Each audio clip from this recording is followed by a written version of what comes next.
got the guy next to me to play it, and I remember how to do it. Here's Roger McGuinn. And that's incredible. I've seen some musicians do that, where they go into the studio and they'll actually listen to a track that someone might have done before the recording session, and they actually are able very, very quickly to remember all the chords and the structure and the verses and the choruses. And Roger's obviously one of those kind of guys, and you really almost have to be a borderline genius to be able to do that. I can tell you, as a professional musician for over 35 years, I still cannot do that without music in front of me. But some people have developed that skill, and obviously if you were able to make a living as a studio musician without reading notes, you obviously have an incredible capacity for retaining information. Well, I got away with it.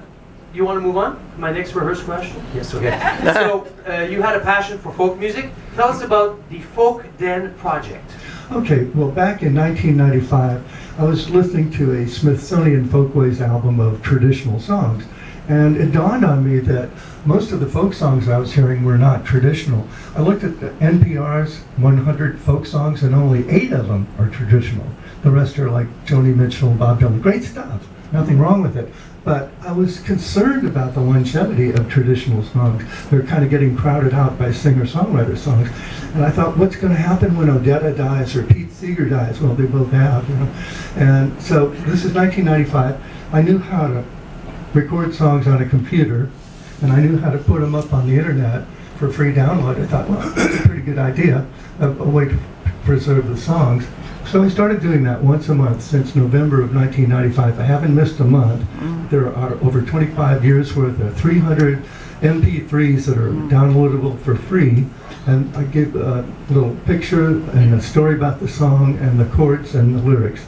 So it's a way to keep people into traditional music, to be shared with families and friends, and you know, it doesn't cost it. It's sponsored by UNC North Carolina, Chapel Hill.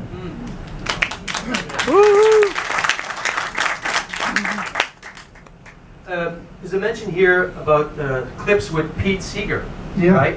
And Dave Barry clips as well. So are we going to look at that? Yeah. Okay. Well, after 1995, after about 10 years of doing the traditional stuff on the internet, got the idea to go to the homes of some of the folk singers that had inspired me, like Pete Seeger.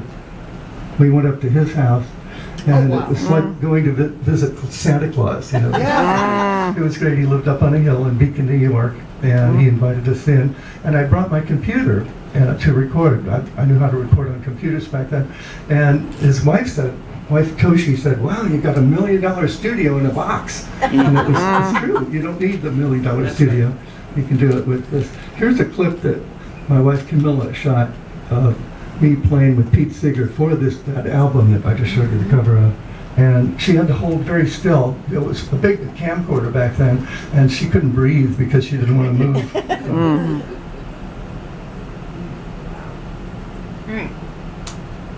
Need some sound.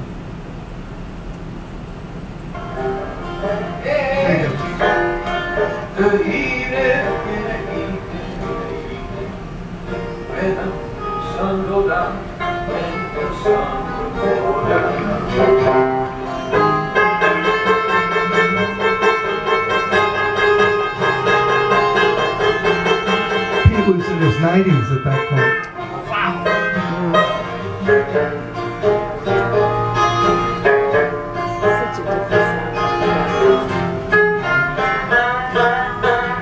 The blues on a 5-string banjo.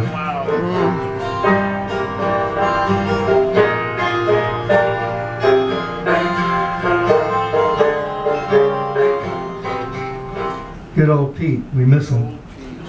You know, amazing. And when you see that clip, you can see that he is so aware musically of what's going on, and he's so there. Yeah. And that's one of the amazing things about being an artist and someone that is creative.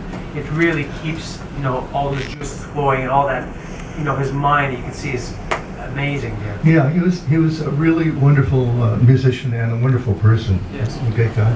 He looked amazing. Tell me, where do you get your inspiration to decide what songs you're going to be recording or not? Well, let's see. I got another clip here. I'm not sure how this fits in. This is Pulitzer Prize winning author Dave Barry talking about recording a song for the folk den. So let's do that. Never saw him do. We were staying at Ridley Pearson's house before we went on this Midwest tour, and Roger pulled up in his van. His van, I'm pretty sure if somewhere in the van is the controls to launch the space shuttle. Roger's the tech guy. Yeah. Okay, so I recorded a song for the folk den at Ridley Pearson's house, and here's a clip of it. And Roger says, I want to record a song for the folk den. I want to record the song Sloop John B. He said, and I want you guys to sing on it. You know, I want you guys to be part of it. And I'm thinking, okay, well, this is probably not going to sound that great. You know, we're not really vocalists. Like Ridley's a pretty good voice, but the rest of us not famously so. So he gets Ridley to get on his bass. Roger brings in his guitar, and he brings in his computer, just his computer. I'm looking for where's the sound equipment and everything. Little cheapo microphone. And he puts in it. First he said, okay, I'm gonna put it on a rhythm track, and he plays with Ridley the rhythm, the music, the instrumental part all the way through. And then he goes, okay, now we'll sing it. He's got the lyrics out for us, and we're gathering around just this little tiny nothing microphone, and he has us record it. And then he starts messing with it and re-recording and overdubbing and this and that, all right on his laptop computer there. And it starts sounding better and better and better and more like an actual recording of this song.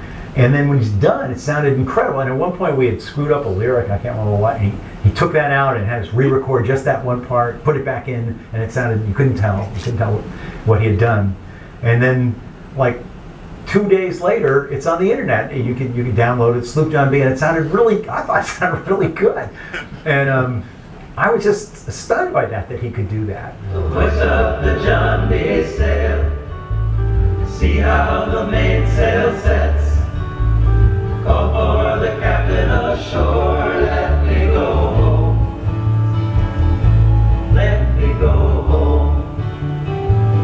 I wanna go home.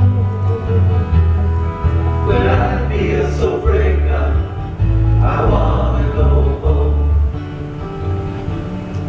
Yeah, it was a lot of fun, and I'm glad Dave Berry was there.